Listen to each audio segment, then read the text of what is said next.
Warning, some of the imagery and language of the video will be graphic. Viewer discretion is advised. Today we're going to be critiquing and criticizing a government agency, so before I'm added to the database, let me just say, I always pull over when I'm drowsy, I'm a decent swimmer, I never stand too close to open windows, and I love my life and I would like to keep living it. Now let's get started. There are so many angles to criticize ICE and its agents from, but the one I want to chat about goes under most people's radars. That is how ICE views and treats women. Hopefully this will humanize the victims of ICE for folks who haven't understood the extent of damage being done to this country.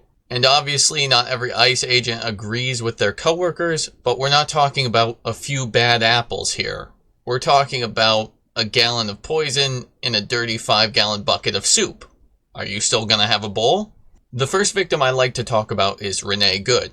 Renee Good was shot and killed by ICE when she attempted to flee from a dangerous situation where agents were reaching into her vehicle and yelling conflicting orders. After the shooting, the ICE agent called her an effing bee. Of course, he actually said the words.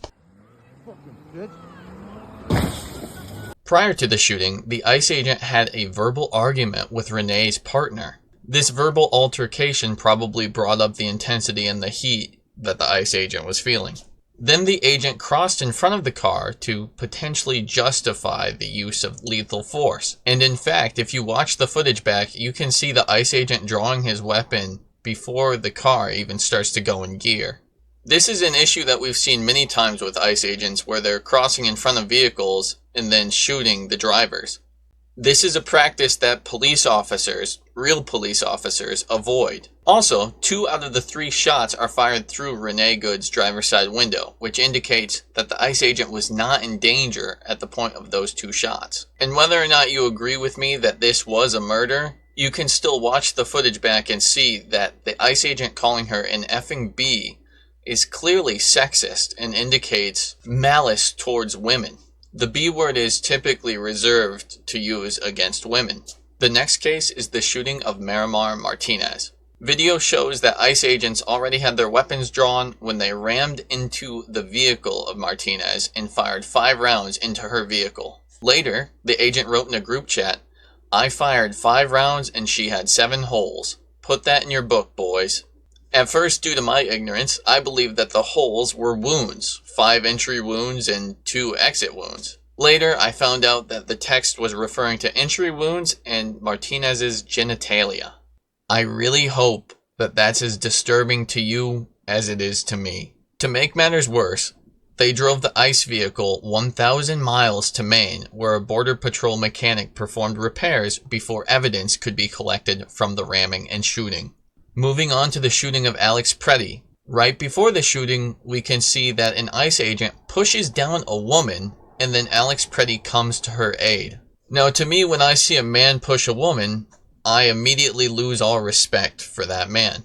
I was brought up on the belief that men don't push women around, ever. And I still hold the belief that only a pathetic, insecure man would ever push down a woman. And for defending that woman, Alex Preddy was executed in the street. I've watched the video many times and I never saw Alex Preddy reach for his firearm. His legally registered and carried firearm. His Second Amendment protected firearm. In yet another case, an autistic woman was dragged from her car. Her name is Aaliyah Rahman. She was not even protesting. Instead, she was on her way to a doctor's appointment for a traumatic brain injury that she sustained in 2024. Cars in an intersection stopped in front of her. She was then yelled at and given conflicting orders. The ICE agents broke her passenger side window and dragged her from her vehicle and then carried her by her limbs. Later, ICE would call her an agitator.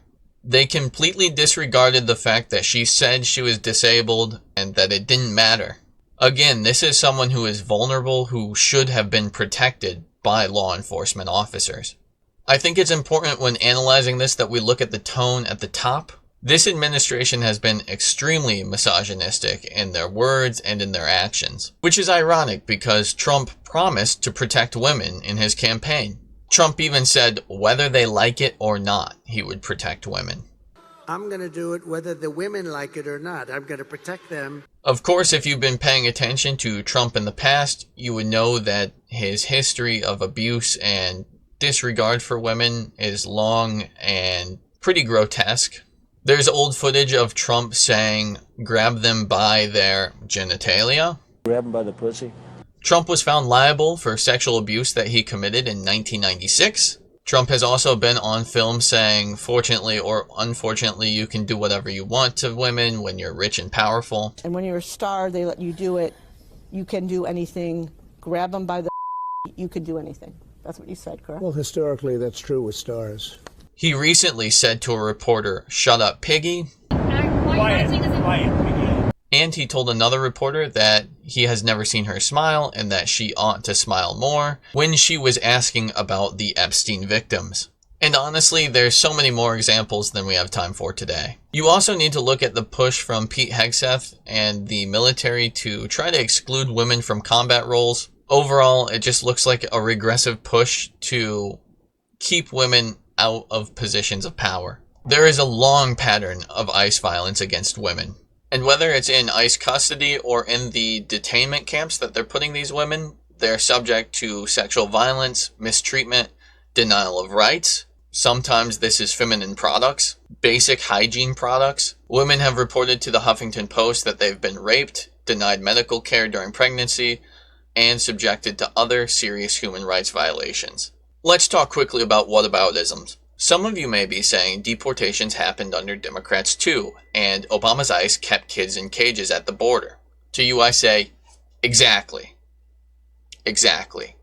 This is the problem. The entire organization is corrupt. Changing out a few people at the top or within the organization will not solve the major problems we are seeing.